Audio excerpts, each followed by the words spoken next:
Well, anyway, there's something strange about the kingdom of Nuremberg. Everybody in the kingdom loves to sing.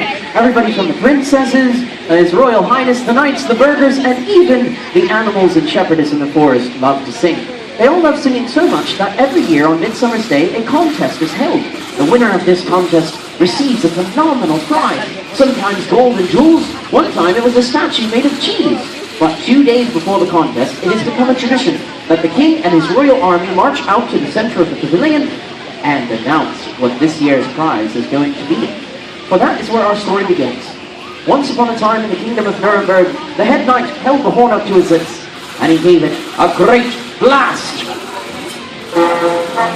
The knights came marching out of the gates with their knees high in the air. They marched left, right, left, right, left. And of course, following the knights came the man of the hour, His Royal Highness, the king himself. The king of Nuremberg marched over here to the center of the pavilion. He stopped right there. He raised his arms high into the sky, and everyone burst into applause! And the king waved his arms and said, "Ladies and gentlemen of the kingdom of Nuremberg, you do not need to clap for me, for I know you love me, and I love you too. And that is why this year, the winner of the singing contest will receive a prize. Are you angry, king? Are you happy? Unlike any other king has ever given, for he will get to win the hand of one of these most beautiful princesses in marriage." The crowd went wild. Oh, don't worry, ladies, I see the looks on your faces. If you win the contest, you will get to marry one of these most handsome knights. The ladies screamed. The king waved goodbye to all of his royal subjects and said, "Auf Wiedersehen, everyone. Well, may the best man or woman live. I'm going back to the palace. This calls for a celebration." The king trooped back to his palace, where he enjoyed a royal feast with all his sons and daughters. But throughout the kingdom, on every rooftop, in every garden, and every meadow, there was excitement. And you see, the Burgermeister, he wanted nothing more than his daughter, Clotilde, to win the singing contest. So he had a plan. He was going to practice with all the villagers. He ran out to the center of the square, right over here. Yes, you hear the Burgermeister. He ran out to the center of the square and said, "Come on, burghers, it's time to practice." The burghers ran out, and they started to sing. This is what they sounded like. They were swaying back and forth. The Burgermeister conducted them with his key. They were having such a jolly time. Now, this might not be yours or my favorite kind of music, but back then, this music was every bit as popular as the songs we hear on the radio today. That's why the burghers were twirling in circles. They were popping their vegetables together. And finally, it was time for Chloe solo. Chloe spread her arms wide. She took a great deep breath. But before she could sing, everyone stopped. They held their hand up to their ear. And what did they hear? Why, it was a beautiful high female voice wafting on the wind. The Burgermeister ran over to his daughter. That's the one with the fish there. No, not her. She's not your daughter, the other one. Right over there. With the fish. She's got it, yeah. He had put his ear to her mouth and said, "Chloe, is that you singing so pretty?" She shook her head and said, "Nein, Papa, that is not me. But we better find who that is and get her quick." "Oh, don't worry, I have an idea. Burghers, back to the village." The burghers went running back to their village, where they gathered up their favorite fishing net. They took it by the sides and tiptoed to where they heard that sound. And who did they see singing? Why, it was the gold-hearted shepherdess. The birds in the meadow were perched on her shoulders as she sung her beautiful song. The burghers snuck up from behind. They threw the net over her head. The shepherdess screamed! And they took her by her elbows and they drug her all the way back to the village, where they locked her up in the Burgermeister's wine cellar. And now the Burgermeister was certain that his daughter would win the singing contest. Meanwhile, back in the palace, the king was pacing anxiously in his throne room. He was very sad. Finally, he froze with sorrow and burst into tears. The princesses came running out to see what was the matter. They looked up at him with weary eyes and said, "Papa, Papa, why are you crying so terribly?" The king said, "Oh, princesses, I made a terrible mistake. Today I was in such a good mood. I promised the winner of the singing contest could marry one of you, but I don't want to see my babies go." The princesses scratched their heads for a moment and thought. Then it was that princess right there. She raised her arm in the air and said, Wait a minute, Papa, I have an idea. But if one of us wins the singing contest, yeah, then nobody has to marry nobody. the king jumped to his feet and clicked his heels together. He shouted, "Wunderbar! My princesses, that's an excellent idea. But if you're going to win the singing contest, you must practice and practice and practice. Can you do that?" And the princesses said, now this is Germany, ladies, you gotta say, "Yeah!" The king was very excited. He went skipping all the way back to his palace where he had a cup of tea. Well, meanwhile, the princesses didn't want to disappoint their father. They decided to start their practicing straight away. They ran to the long grass of the meadow, threw their arms wide, and started spinning around amidst the buttercups and the butterflies. But before they could start singing, the princesses stopped. They looked out over there in the long grass. They saw a group of forest animals running by. It was a skunk. It was a mama bear with her sad lady butterfly. Oh, the princesses said, "Let's try to catch them." The princesses started chasing the animals as fast as their legs could carry. Faster and faster they ran. But while the princesses were chasing the animals, the dragon was out in the forest, and he was very unhappy. He said, "Oh, I see what is going here. You see, the king, he has sent his daughters to kidnap my animals so they can sing in the singing contest. Well, I'll get even with him." The dragon crouched underneath a big bush, and in his sweetest voice called out, "You princesses!" The princesses stopped. The animals ran back into the forest. The dragon jumped out. The princesses screamed! But it was too late. They looked into his eyes and were instantly hypnotized. Their arms stuck out in front of them like they were sleepwalking. Their eyes bulged from their sockets. They walked past the dragon's head and picked up his tail. They started to carry it as though it was their father's robe. The dragon turned to the princesses and said, "Oh, princesses, I hope you like polishing treasure, for I have much treasure that needs polishing." Meanwhile, back in the royal palace, the king looked up at his tower clock and noticed the time was late. He shouted, "Knights, sound the alarm! The princesses are late for Wiener Schnitzel night! Oh, nobody misses Wiener Schnitzel night! You must go out into the meadow and find them quick!" The knights ran out to the meadow to look for the princesses. They looked up high in the sky, over their right shoulders, over their left shoulders, behind the person in front of them, in front of the person behind them, under the right foot, under the left foot, down through their legs. But no princesses there.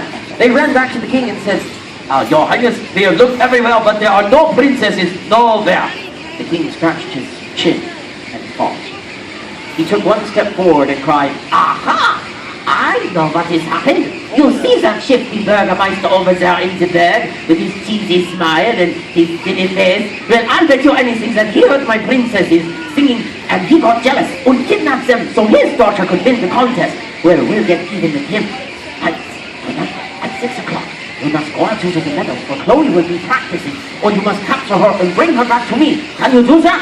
The knights raised their swords and cried, "Yeah!" He almost got it. But then the knights trooped out into the long grass of the meadow, and just as the king had said, 6 o'clock sharp, Clotilda came running down with her beautiful long braids. "That's you, yeah? You're Chloe. Yeah, go ahead, run out to the meadow." She ran out there. She spread her arms wide. She opened her mouth. But before she could sing, those animals were at it again. They were running through the flowers this time. There was the skunk and the bear and the little butterfly. Chloe said, "Oh, but the cute little skunk! Why, that's my favorite animal! I'm going to catch her!" She lifted up her skirt and started chasing after the skunk as fast as she could. While Chloe was chasing the animals, the knights started creeping closer and closer. The animals sensed danger, and they ran back into the forest. Chloe stopped and cried, "Come back, little animals! I only wanted to be friends!" The knights jumped out from behind the bush. They surrounded Chloe, and Clotilda screamed! Oh, wait a minute. What was that, Chloe? The knights took her by her elbows and said, "Young lady, you're coming with us. You're under arrest by orders of the king." The knights brought Chloe back to the palace. The king clapped his hands together. "Ah, good job, knights. Now lock her up in the second step of the tallest tower." The knights locked Chloe up over there on the second step. Meanwhile, the Burgermeister, that's you, he was growing very anxious. He went out into the meadow to look for his daughter. He called out, "Oh, Chloe, where are you?" Then he looked down and saw it. It was Chloe's footprints and the footprints of her pet fish. He followed the footprints all the way down the winding path up to the king's castle. He looked up, and what did he see waving out of the window? It was Chloe's fish. Chloe waved her fish out of the window. She threw it down to her father, and he caught it! Woo! Touchdown! He ran all the way back to the Berg and said, "Burgers, come over here. Do you see this fish? Is this Chloe's fish?" The Burgers all took a look at the fish and nodded their heads yes. "Ah, this can only mean one thing. The king has kidnapped my daughter, and this means more." The Burgermeister wagged his fighting sausage, his kielbasa, in the air and cried, "Burgers, grab your weapons and attack!" The Burgers, they trooped up to the palace gates where they stopped right there and knocked on the doors. They chanted, "We want Chloe back! We want Chloe back! The king marched out to his balcony. He folded his arms and did what any mature, self-respecting gentleman would do. He stuck his tongue out. He said, "Burgermeister, you're not going to get Chloe back, but here's what you are going to get. Knights, slow motion, attack!" The palace gates opened, the knights drawing their swords, and thus began the great battle of the Burg. The Pie Ranger, she was tossing her pies everywhere. Then she ran out of pies and she had to get some more. Well, as you can see, this battle was pretty evenly matched. But first, it looked like the knights were going to win. The Burgers started falling back towards their Burg. But then, the Burgers gained their second win. And they started beating the knights back towards the palace gates. Then it was the knights winning again. Then it was the Burgers. Burgers, knights, knights, Burgers. Soon, the battle was so evenly matched that it lasted long into the night. But as the morning approached, the Burgers looked down at their food and realized that they were being chopped to ribbons. They had to think of something quick. The Burgermeister pointed his sausage and said, "Knights, look over there, behind you, a dragon!" And while the knights were distracted, the Burgers crept up and knocked the knights on their heads. The knights spun around 3 times and fell crashing to the ground. They were knocked out cold. Even this little knight who decided to get knocked out standing up. Oh, there he goes. The king, he's trooped out there to the center of the battlefield. He stomped his feet and said, "Burgermeister, you may have won the battle, but you haven't won the war, because do you hear those bells? That means the contest is only 1 hour away. If we don't settle our differences quick, nobody gets to marry no one." The Burgermeister scratched his head and said, "Wait a minute, I have an idea. What if we just exchange prisoners, yeah?" The king said, "Yeah, that sounds like a great idea. But since I thought of it first, you go get Chloe." The king ran back to the palace. He unlocked Clotilda. And when she saw her father, she was so happy she went running over to him. She gave him a great big pat on the head. Yes, just like that. "Oh, enough of this mushy stuff," said the Burgermeister. "There are my prisoners." The king, sorry. The Burgermeister ran back into the village. You try. He unlocked the shepherdess from the wine cellar. The shepherdess came running out towards the king, her beautiful braids bouncing in the wind, and the king was very disappointed. He said, "Wait a minute, this is not my princesses, this is a shepherdess.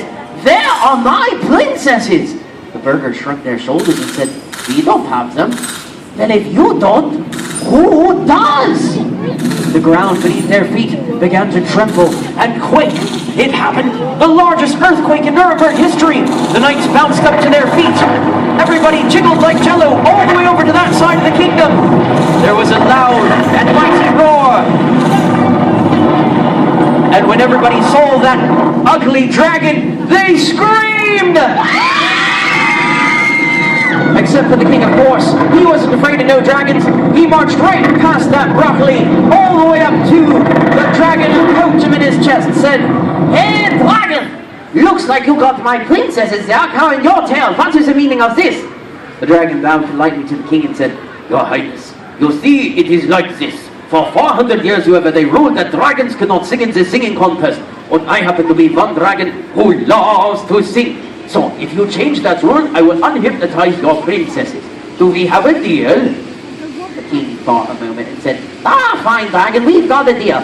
Please shake on it. Now unhypnotize my babies." Dragon turned around, he gave the princesses a wink, and suddenly they were unhypnotized. But they held on to the dragon's tail, for they had grown quite fond of him while living in the woods. The king stomped up and down and said, "Who is going to carry my roll?" The burghers jumped up and cried, "We will! We will!" And for the first time in Nuremberg history, the burghers got to carry the king's royal robe. "Follow me," he said, "to the singing pavilion." And thus began the 401st annual singing contest. There was the king, followed by all the burghers, the knights, the animals, and last but not least, the dragon and all his beautiful princesses. They arrived at the singing pavilion precisely at 4 p.m., where they all stopped and sat down where they were. Everybody reached into their pocket, pulled out strips of paper, and started writing their names down. The king took off his crown and gathered the name of everybody there. Every burgher, every princess, every shepherdess, every knight, every butterfly, dragon, skunk, and yes, even the grizzly bear. One by one they were called up to sing. Some sounded beautiful that day, some not so beautiful. But finally, the king had 3 names left in his crown. He stood right over here after he finished gathering up his paper. "Come on over here, king." He's really making sure he's got them all. You understand, right here. He reached into his crown for the third to last strip of paper and read out the name. The shepherdess jumped to her feet. She ran out to meet the king. She curtsied to his highness. She curtsied to her audience. She spread her arms wide, and everyone wondered, could she still sing after being locked in the wine cellar for 2 days? And the answer was yes. The shepherdess's song was so beautiful that tears began rolling down everyone's cheeks. They reached in their pockets, pulled out their hankies, they started blowing their noses. But they were all sure that out of everyone who sang that day, the shepherdess sang most beautiful of them all. And with that, the shepherdess took a bow and returned to her seat. The king dabbed one last tear away from his eye and said, "Oh, shepherdess, that was beautiful, but there are still 2 names left in my crown." The king took off his crown, reached in for the second to last strip of paper, and read the name. Chloe. Chloe jumped to her feet. She ran out to the center of the pavilion. "Oh, don't forget your fish, my dear. You can't sing without your fish." She curtsied to the king. She curtsied to the audience. She threw her arms wide, took a great deep breath, and this is what she sounded like. She was doing a wonderful job, but the fish in her hand started to wiggle and squirm until suddenly it went onto the floor. Chloe lost her fish and her composure. She scooped up the fish. She fell upon her knees before the king and cried, "Oh, your highness, I'm terribly sorry. I didn't mean to mess up, but my fish slipped." "Oh, what?" said the king. "You see this fish? It slipped." King took the fish in his hand, and sure enough, it wiggled and squirmed until suddenly it right out of his hand too. "Oh my, Chloe, that is one slippery fish. All right, I'll give you one more chance, young lady, but hold on tight." Chloe scooped the fish up again. She ran out to the center, threw her arms wide. This time sang more beautifully than the last. Go ahead. You see, the skunk remembered that Chloe had tried to chase her in the meadow. So the skunk snuck up from behind, lifted her tail up in the air, and did what skunks do best. There you go. Chloe put her hands over her nose. Everyone burst out laughing. She was so embarrassed. She ran back to her father and said, "Oh, Papa, I never want to sing again." The king then, "Oh, enough of this silly business now. I have one more name on my crown. Let's see. What does it say? It says, Dragon. Dragon." The dragon, he stepped up, and when everybody saw this big, ugly dragon walking to the center of the pavilion, they started pointing and laughing at him. They thought he was so silly. But the dragon, though he could eat them all in one bite, he paid them no mind. He bowed politely to his jeering audience. He threw his arms wide, opened his big, ugly, slimy, scaly, no offense, mouth, and out from that trap came this sound. Everybody's mouths dropped open in amazement, for they had never heard such a beautiful voice, human or not. Tears started pouring down their faces once more. They reached into their pockets, and soon all the citizens of Nuremberg were sobbing on each other's shoulders. The king was crying into his crown too, but for a different reason. "Oh no," he thought, "if this dragon wins the singing contest, I will have a reptile for a son-in-law. How embarrassing that would be." But the dragon kept right on singing. His voice was so beautiful that it awoke a unicorn living in the Black Forest. She stopped in amazement, for it was nothing but a poor, ugly dragon. She rushed over to the dragon. She touched him once upon his head, once upon his tail, off through his head, off through his tail, and no longer singing was an ugly dragon, but lo and behold, the most handsome prince you've ever seen.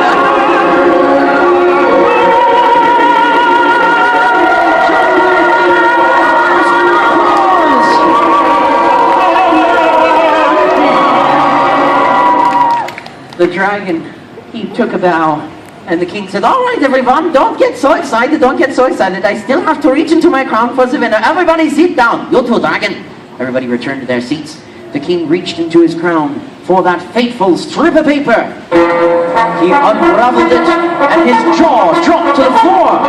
He looked down at the paper, then back up at the citizens, and said, "Ladies and gentlemen, for the first time in Nuremberg history, we have a tie. The winner is the dragon and the shepherdess."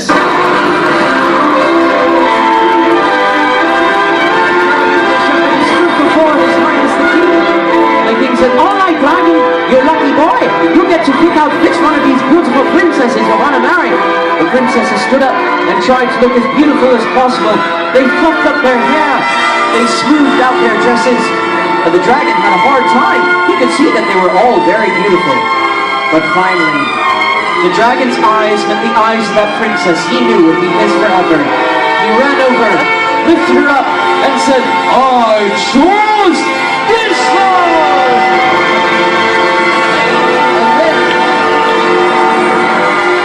And then the king said, "All right, shepherdess, now you get to decide which one of these knights you want to marry."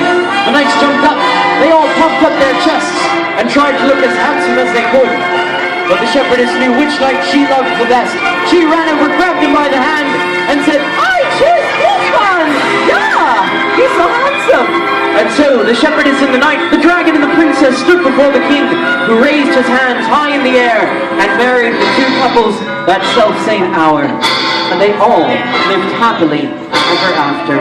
But that's not the end of our show. Everybody jumped up. They ran around the dragon and the shepherdess, and they started patting them on the back, shaking their hands, congratulating them, giving them hugs, and hoping that they have healthy and happy marriages.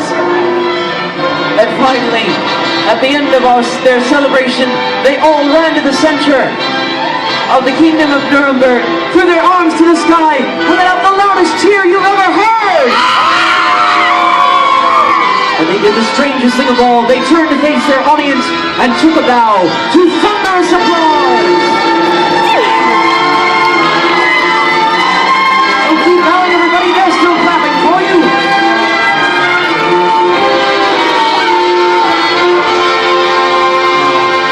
If anybody is wondering how the unicorn was able to help the dragon, it's because her horn is very magic.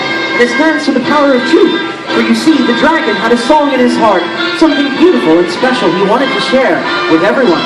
But don't go away just yet. Take a look around our carpet. You'll see we've got 1, 2, 3, 4 video cameras. The show you were in has been recorded to DVD. That's right. We'd like you to purchase a movie of your very own performance of fear. We got some smaller souvenirs as well, magic unicorn necklaces, and a storybook called The Secret of the Unicorn Horn. Give yourselves one last round of applause.